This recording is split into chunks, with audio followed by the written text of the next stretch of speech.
Kara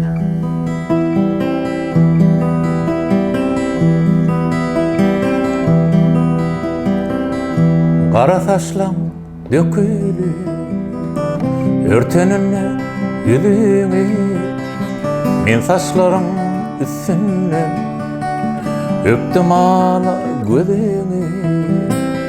Yön ara yol düştü geceler ayım menim, galodokta kaldı kara gözlerim senin.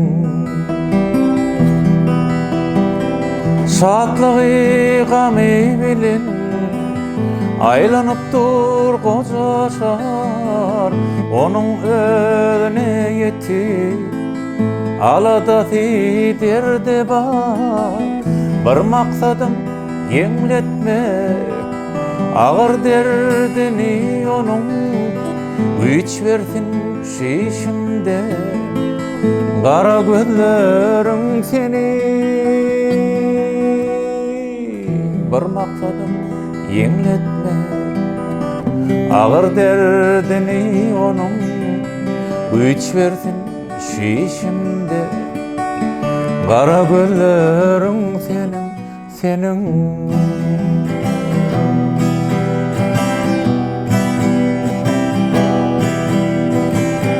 Ukla gülüm, gal gülüm, otur gülüm, gel gülüm, şakadaki al alma, yanağın etsin çalım.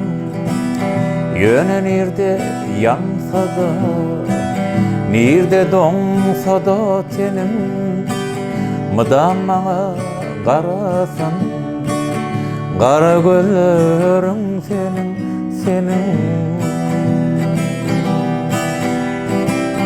Şatlığı gami bilin aylanıp dur koca şar, onun önüne yetti alada derde var. Bir maksadım yengletmek ağır derdini onun, güç versin şişimde kara gözlerim senin.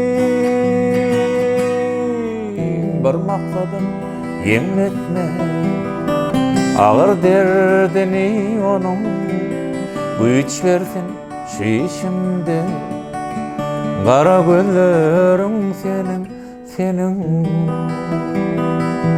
Gözlerim senin, gözlerim senin, gözlerim senin, gözlerim senin, kara gözlerim senin.